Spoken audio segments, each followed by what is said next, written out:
Untuk pembelajaran bahasa Indonesia hari ini, kita akan mempelajari bagaimana cara menentukan ide pokok.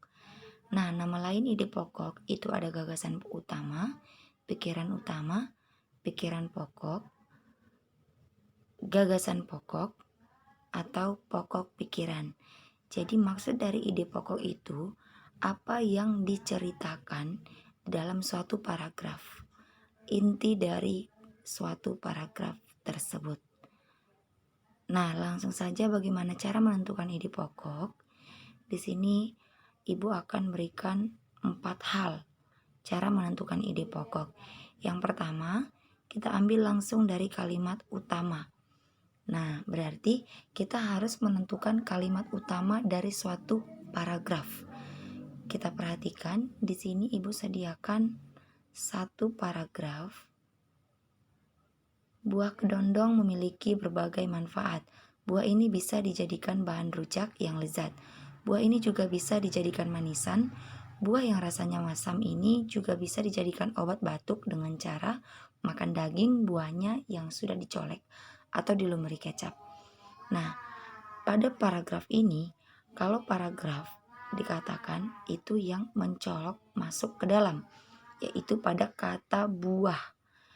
Maka dari paragraf ini dapat kita lihat bahwa kalimat utamanya berada di kalimat pertama, yaitu buah kedondong memiliki berbagai manfaat.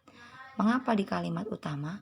Karena kita perhatikan di kalimat kedua, ketiga, dan keempat itu menceritakan tentang manfaat kedondong. Maka kalimat utamanya adalah buah kedondong memiliki berbagai manfaat. Maka ide pokok dari paragraf ini bisa kita ambil dari kalimat pertama paragraf ini, yaitu buah kedondong memiliki berbagai manfaat. Seperti itu untuk menentukan ide pokok pada paragraf. Untuk menentukan ide pokok pada paragraf dengan cara yang kedua, bisa kita perhatikan mengurangi kata dalam kalimat utama. Maksudnya mengurangi kata dalam kalimat utama bukan mengurangi kata-kata dalam, tetapi mengurangi kalimat atau kata dari kalimat utama yang telah kita temukan. Nah, tadi kalimat utama dari paragraf ini adalah buah kedondong memiliki berbagai manfaat. Nah, di sini yang kita akan hilangkan adalah kata buah. Maka ide pokoknya bisa kita simpulkan bahwa kedondong memiliki berbagai manfaat. Seperti itu. Nah, untuk menentukan ide pokok dengan cara yang ketiga, membalik atau menyimpulkan kalimat utama. Nah, tadi kalimat utama dari paragraf ini buah kedondong memiliki berbagai manfaat.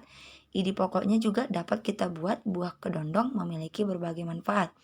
Untuk membalikkan kalimat itu dengan cara yang ketiga tadi, dapat kita buat manfaat buah kedondong. Atau bisa kita buat berbagai manfaat buah kedondong. Jadi kita balik-balik kalimat itu, tetapi dengan maksud yang sama. Atau kegunaan buah kedondong. Sebenarnya kegunaan dan manfaat itu satu maksud ya.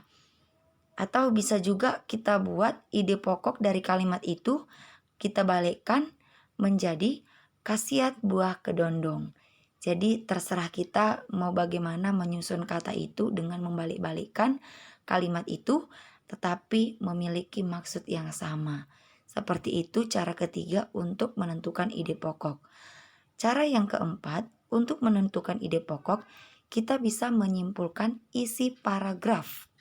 Menyimpulkan isi paragraf.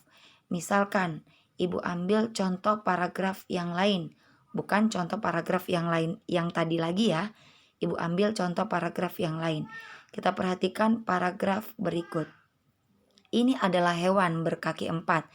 Hewan ini termasuk herbivora atau pemakan tumbuh-tumbuhan. Dagingnya menjadi komoditas pokok di Indonesia. Saat hari Idul Adha, hewan ini sering dijadikan hewan kurban. Hewan ini adalah sapi. Nah, di dalam satu paragraf ini semua menceritakan tentang sapi. Berarti kalimat utama pada paragraf ini adalah hewan ini adalah sapi. Maka ide pokoknya adalah hewan ini adalah sapi. Tapi kalau kita gunakan ide pokoknya hewan ini adalah sapi, itu sepertinya kurang efektif, kurang baik kalau kita lihat. Maka dapat kita simpulkan ide pokok dari paragraf itu ciri-ciri sapi. Atau boleh kita buat ide pokoknya deskripsi sapi.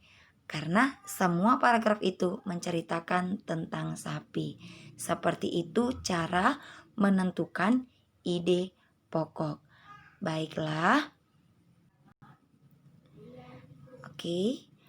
Jika sudah memahami bagaimana cara menentukan ide pokok, mari kita buka buku tematik kita, yaitu buku 6A.